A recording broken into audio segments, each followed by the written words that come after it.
Hello, I'm Imacuttlefish aka Baker here. With the recent release of the Dragon Song War Ultimate, I thought why not discuss the OG Thordan fight. Just going to discuss some aspects of the fight I thought were done well, talk about some of the setup that went into the fight, and of course the significance behind this encounter. However, I will mainly be discussing the story version of the fight, because EX and DSR could be videos on their own, so I want to keep them separate for now. This one is also really light on spoilers since it's only up until 3.0, so just make sure you have finished all of Heavensward 3.0 before watching. Heavensward as an expansion aimed to appeal to people who like classic Western fantasy. You got the medieval setting with that gothic aesthetic, and you also got your knights, elves, dragons and all that fun stuff that feature prominently in the story. As such, it's fitting that one of the final bosses appealed to the knights fantasy, while the other appealed to dragon fantasy.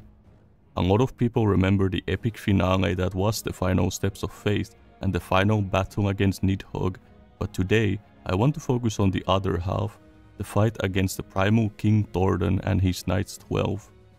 I think there's a lot of interesting stuff to discuss regarding this fight, so let's get into it. I should like to begin with some development background.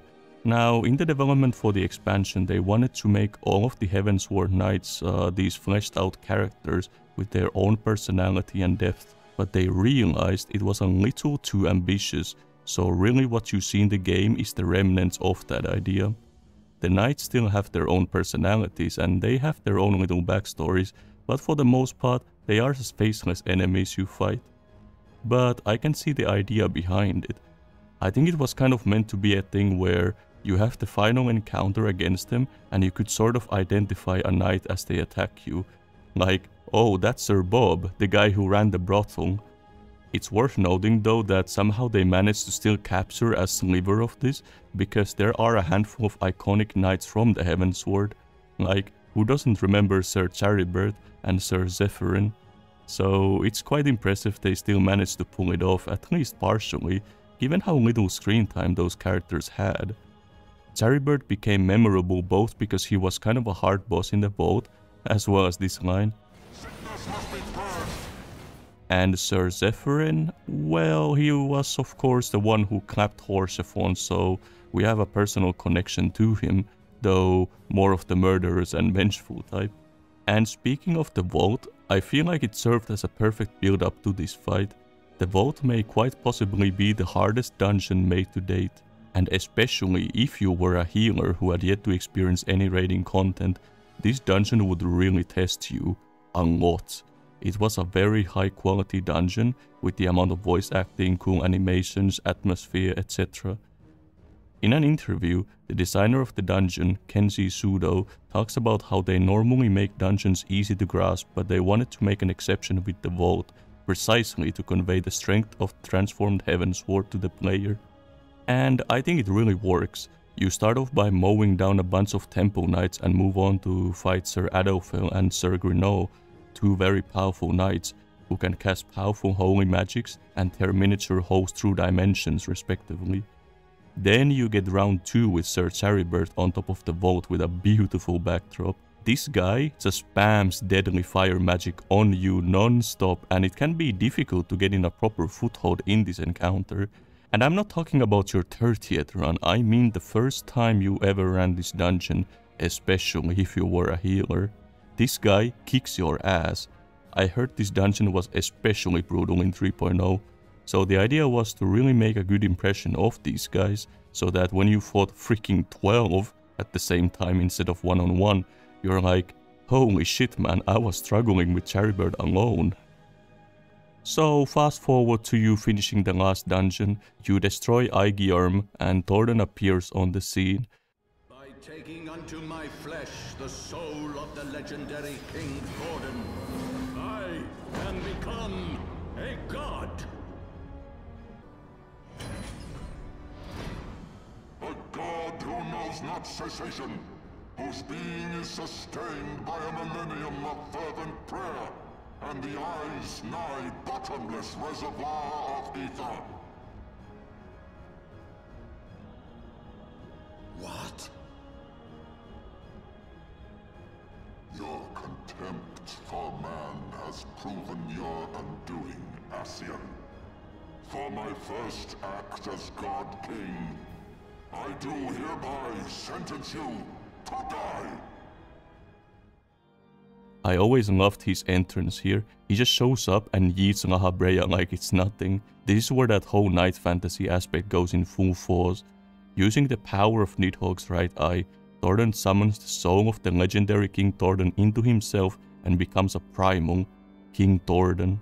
This is obviously a reference to the Welsh legend about King Arthur and his 12 knights. I love the developer's thought process here. It's like, how do we create the ultimate knight power fantasy? Oh yeah, just turn them into King Arthur and the Knights of the Round Table, one of the most well-known legends surrounding medieval knights, because why not? I love it. And yes, I know this acts as a double reference, which I will get into in a bit. So, Thordan wants to be a God King tyrant for all time, so you of course contest this with some good old regicide. He says a really cool line before you fight him. My divinity, yet what have you to offer my people in its stead? Bitter truth? Virtuous suffering?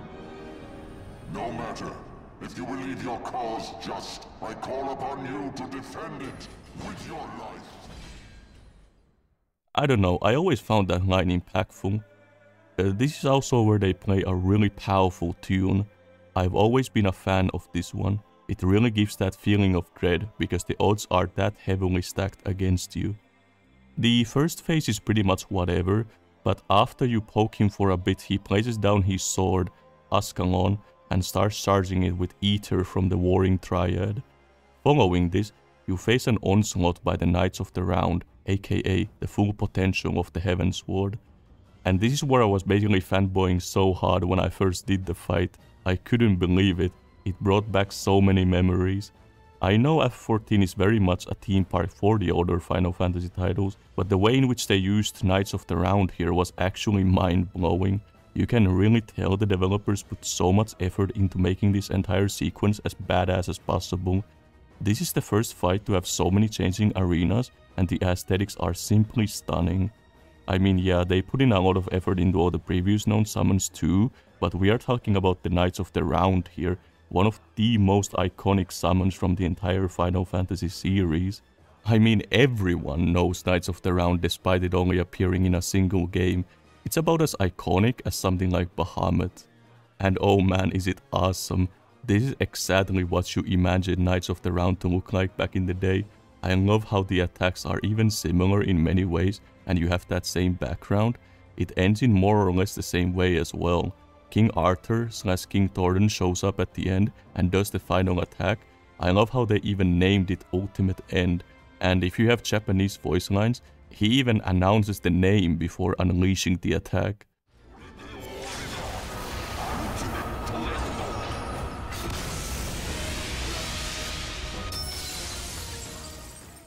And then the cherry on top, that screen shatter, perfection.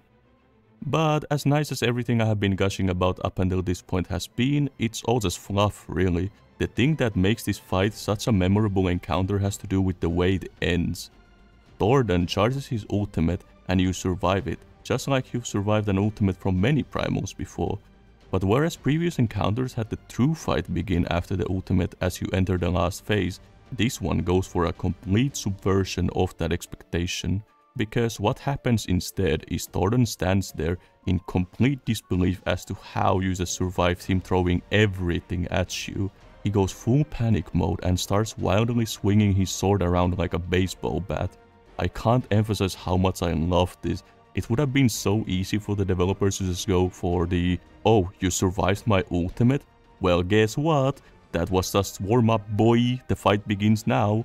And instead it's like, nah, he exhausted himself so completely that he can't even land a single hit on you, combined with the shock, effectively putting him out of commission, as the last 10% or so is simply a victory lap where you smoke him as he's flailing his sword in desperation.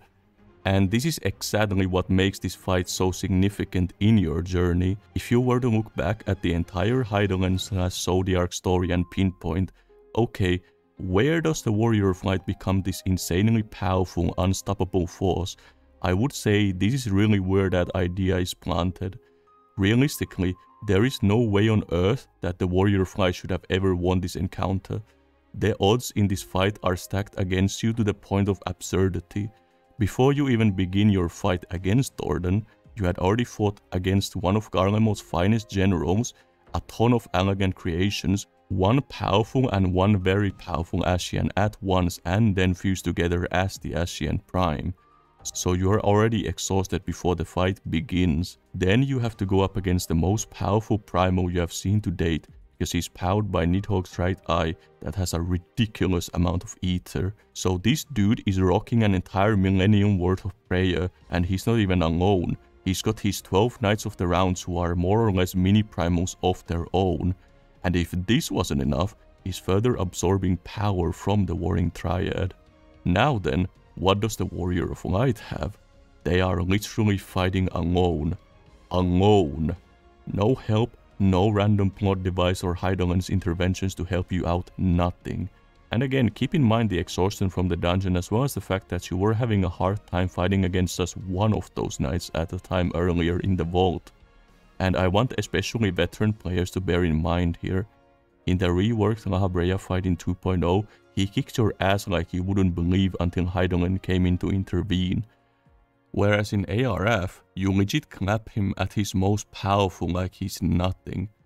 So you may ask again, how does the Warrior of Light defeat Thordan? Basically, just sheer force of will. You are borderline overpowered at this stage, and I love how the game embraces this completely. Thordan's reaction is such a memorable part of the story, with the way they frame the shot of your character and him pondering on what the hell are you. Just like Thordan, it makes us, the audience, question it too. Yeah, what are we? How in the world were we able to pull that off? Then as the little cherry on top, your character arrives to Ishgard on Dragonback, on the father of all dragons no less, for the first time in 1,000 years. What a power play. It really shows how few fucks the Warrior of Light has to give at this point. Of course, there is the fact that you had regained your full Blessing of Light shortly before this encounter, but what I want to focus on is this. In 2.0, you fought alongside 3 or 7, depending on interpretation, other adventurers, and you still relied on Mommy's interventions to have any chance against the Atma weapon and then again when fighting La Habrea. So the fact that in 3.0 you prevailed against such insurmountable odds alone just drives home the point of the Warrior of Light's journey and how strong you've become. Those bastards murdered your boy and nothing stands in the way of your vengeance. Or simply ending the war, I guess, if you don't want your Warrior of Light to be that vengeful about it. Anyway, it's an integral part of your character's story as it removes all doubt about the Warrior of Light's power levels and cements them as a badass hero.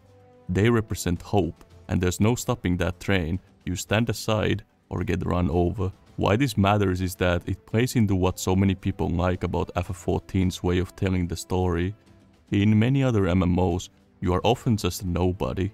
Like, yeah, you play a certain role in the story, but often there's these significant characters who do things while you get told to sit in a corner while the adults do all the work. They are the ones who get to be badass in cutscenes while your pleb adventurer warms the bench.